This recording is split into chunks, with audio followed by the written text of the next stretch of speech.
Parkbob, presented by its head of data science, Kasanicky.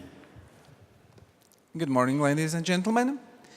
First of all, I would like you to remember the last time you took your car and used it to drive you to a meeting in a city center. Do you remember the moment when your navigation told you you've reached your destination? What did you do? You started looking for a free parking spot. And that was the moment when it hits you, all the problems with parking. And these problems are big. The study said that up to 25% of traffic in a city is caused by people looking for a parking spot. Obviously, a lot of pollution is created by people looking for a spot. Also, a lot of money, time, and nerves is spent because of it. And why is this? Because parking is not yet digitally supported. We asked many drivers what the ideal case is, and they told us one thing. They want to be navigated to an available spot close to their destination. They don't want to be navigated to the destination.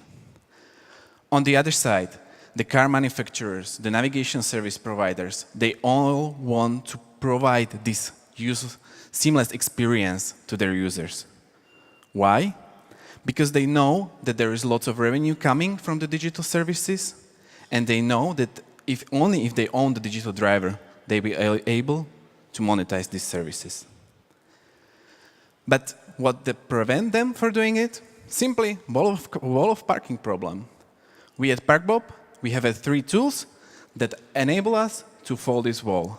First of all, it's our digital representation of parkable space.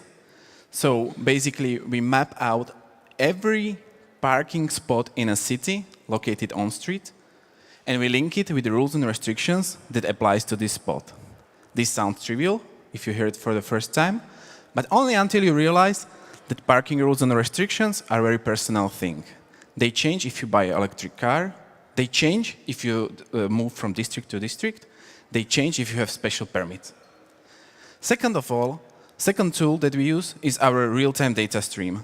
So we obtain millions of real-time parking events every day, coming from car-sharing companies, coming from aftermarket service providers, and coming from our own technology that just lies on your smartphone and is able to detect when you park your car.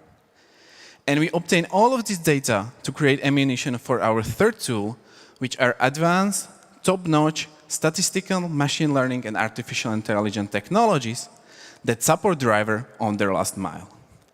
We are a B2B company, and we offer all of our products through sets of API under Data as a Service framework to car manufacturers, mobility providers. But we also have a B2C application that you can download in the App Store, and that show our capabilities, and that show how this can be done in a car in the next future. So let me go through some use cases. First of all, our basic service is connected to the recognition of parking events. You park your car, and you immediately get a notification, push notification, if there is any rules or restrictions that you might harm. If you click at the notification, you get a more detailed view saying, okay, you're allowed to park there, but you have to pay. You can stay there only for 60 minutes. Or you're able to park here only if you're disabled. Or, the last usage is very interesting, is you are able to park here free of charge, but be aware that the rules will change in 1 hour from now. As I said, we have technology that is able to detect when you park in your car, but we are also able to detect when you park out, when you make a free spot.